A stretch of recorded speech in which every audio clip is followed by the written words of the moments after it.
All right, welcome to another episode of Let's Talk Legacy Podcast. I'm here with one of my special brothers, my spiritual brother, very powerful man. He doesn't know how powerful he is. Uh, but I'll let him introduce himself. Go ahead. All right. Hey, good evening. Hey, my name is Michael Walker. I'm the pastor of Shaws Creek Baptist Church out near Johnston, South Carolina. And we're better known as we are the creek. And a creek, it flows. So, hey, we're just going to do some flowing today. Yes, sir. Come on now. That's a great introduction into this thing. So this topic I've been talking about, right, is called Redefining Strength. We're back here in his garden right here. And, it's a lot of metaphors, a lot of things we can talk about how it relates to personal growth and everything else, right, which is a separate video here. You'll see that soon from Mike Walker, where he's blessing people even more than he is in this current interview. So stay tuned for that.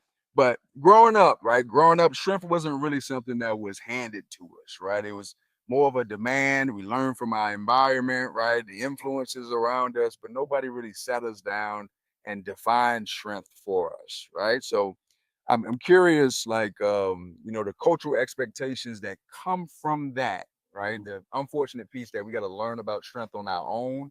Have you been a victim of that, right? Has that been a part of your upbringing, your childhood, and have you found an avenue in your own path to figure out your own path? Well, as a child coming up,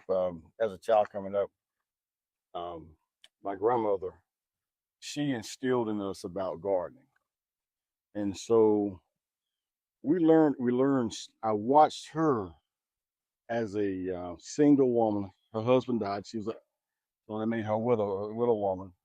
And so I watched her work in that garden, and it showed me the strength that she had. She would actually, so during that time, we didn't have tillers, so they had to till the soil by using a hoe. And so she would till the soil, and when she did the soil, she planted her seeds and everything. Everything was just beautiful. When you went out there, she didn't have any weeds or grass in it, but she always worked it. She always worked it, no matter what, no matter how hot it got. She always would get up early in the morning and go out there and work that soil. That's right. And so, because she wanted that planter, the seed that she planted, she wanted them to grow and mature, then to be able to provide for the family.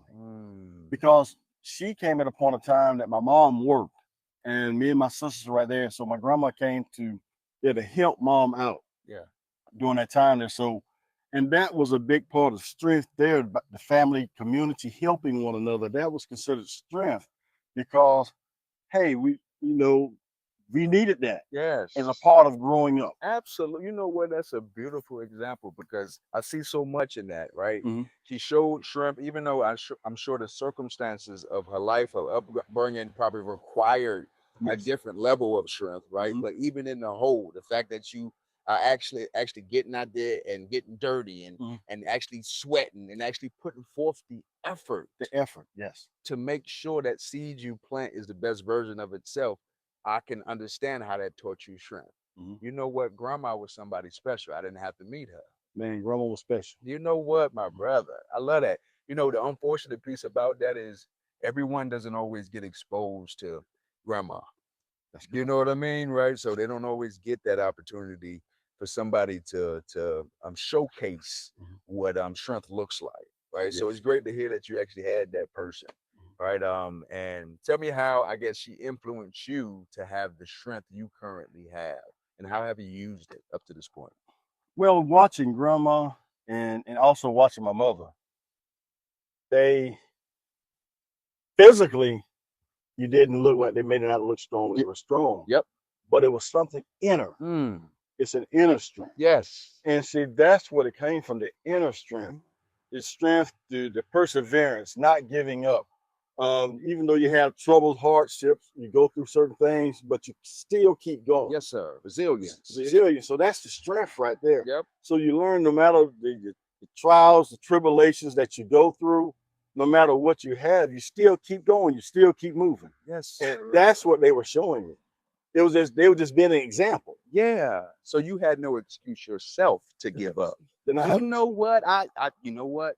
We have that in common.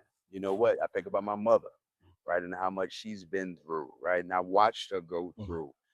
I know that's a piece of the reason why I possess the strength I currently carry, my brother. So I love that so much. This is a good segue into the second part, right? So the second part was all about stoicism and strength, right? So stoicism is just being silent, right? Being still, right? So I'm curious, what is your opinion on the difference between being strong and being silent?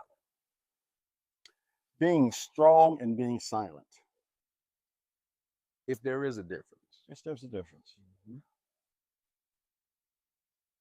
Strong, when you think about the word strong, we tend to think about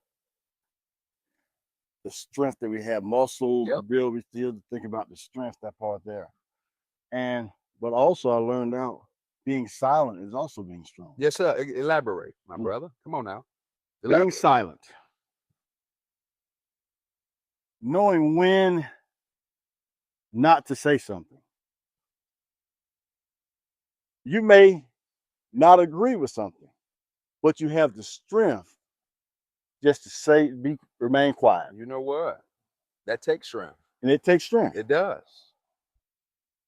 To remain quiet. Rewriting the script. How do we rewrite the script? Okay. Rewriting the script is pouring into the next generation, teaching them what we've learned. In other words, just passing it on. I had an opportunity. I played basketball, played college basketball, high school basketball. And so this year I had an opportunity to coach my son at Abilene Baptist Church. So my son, he didn't make the middle school team. So I said, I need to teach you basketball terminology. So what I'm gonna do is I'm gonna pass this information that I have on to you. And so what I did was I was able to help coach that team. This is my first time coaching. I enjoyed it. But what I learned through the process, able to help some other young men, some other 11, 12, 13, and 14-year-olds, give them information that they need, help them, just passing it on to them. And that's the same thing about planting seeds. When we plant seeds, we want to see those seeds grow. Yes. We want to see them mature. We want to see the growth in it. And so I enjoyed the season that we had coaching, because we started out 0-2. And the next thing we tied a game, a basketball game. The next thing we won a game, and we won the next one. So that was growth. Yes. So that was shaping the community. That's how we're going to shape our community. That's how we shape the community. And that's how we're going to rewrite the script. My brother, you know what? My brother, come on.